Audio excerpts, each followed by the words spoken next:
ಯಾರಿಗೆಲ್ಲ ಬಟಾಣಿ ಕಾಳು ಇಷ್ಟ, ಚಿಕ್ಕವರಿದ್ದಾಗ ತುಂಬಾ ಇಷ್ಟಪಟ್ಟು ತಿಂತಿದ್ರು. ಇವನ್ ಇವಾಗೂ ಕೂಡ ಕೆಲವೊಬ್ರಿಗೆ ತುಂಬಾ ಇಷ್ಟ ಆಗುತ್ತೆ. ಸೊ ಮನೇಲೇನೆ ಮಾಡ್ಕೊಳ್ಳಿ, ತುಂಬಾ ಚೆನ್ನಾಗಿರುತ್ತೆ. ಬಟಾಣಿ ಕಾಳು 1 ಕಪ್ಗೆ 1/4 ಸ್ಪೂನ್ ಬೇಕಿಂಗ್ ಸೋಡಾ ಅಂದ್ರೆ ಅಡ್ಗೆ ಸೋಡಾ, 1 ಸ್ಪೂನ್ ಉಪ್ಪನ್ನ ಹಾಕಿ ರಾತ್ರಿ ಪೂರ ಬಟಾಣಿ ಕಾಳನ್ನ ನೆನೆ ಇಟ್ಕೊಂಡ್ಬಿಡಿ. ಒಂದು 10 ರಿಂದ 12 ಅವರ್ ಆದ್ರೂ ನೆನಿಬೇಕು. ಸೊ ಇದೆಲ್ಲ ನೆಂದ್ಮೇಲೆ ಅದನ್ನ ಬೆಳಗ್ಗೆ ಎದ್ಬಿಟ್ಟು ಒಂದು ಕಾಟನ್ ಬಟ್ಟೆ ಮೇಲೆ ಹಾಕಿ ಫ್ಯಾನ್ ಕೆಳಗಡೆ ಇಟ್ರೆ ಒಂದು 10-15 ನಿಮಿಷ ಅಂದ್ರೆ ಆ ನೀರನ್ನೆಲ್ಲ ಅದು ಡ್ರೈ ಆಗ್ಬಿಡುತ್ತೆ, ಆ ಬಟ್ಟೆ ಎಲ್ಲ ತಗೊಂಡ್ಬಿಡುತ್ತೆ.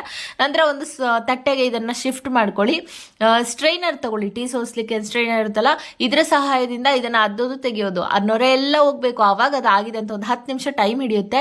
ಏನಕ್ಕೆ ಹಿಂಗೆ ಅಂದ್ರೆ, ಸೊ ಇದು ಸಿಡಿಯುತ್ತೆ ಕಣ್ರಿ, ಪಟ್ ಅಂತ ಹಾರ್ಬಿಡುತ್ತೆ ಮುಖಕ್ಕೆ. ಅಡ್ಡ ತಟ್ಟೆನಾದ್ರೂ ಹಿಡ್ಕೋಬೇಕು. ಹಂಗಾಗಿ ಸ್ಟ್ರೈನರ್ ಇಂದ ಆದ್ರೆ ಬೇಗ ಎತ್ಕೋಬಹುದು ಅಂತ ಅಷ್ಟೇನೆ. ಅದು ಎಕ್ಸ್ಟ್ರಾ ಆಯಿಲ್ನೆಲ್ಲ ತೆಗೀರಿ. ನಂತರ ಇದಕ್ಕೆ ಖಾರದ ಪುಡಿ, ರುಚಿಗೆ ತಕ್ಕಷ್ಟು ಉಪ್ಪು, ಚಾಟ್ ಮಸಾಲ, ಧನಿಯಾ ಪೌಡರ್, ಜೀರಿಗೆ ಪುಡಿ ಇಷ್ಟನ್ನ ಹಾಕಿ ಕಲಸಿ 1 ತಿಂಗಳು ಸ್ಟೋರ್ ಮಾಡ್ಬೋದು. ನೀವು ಟ್ರೈ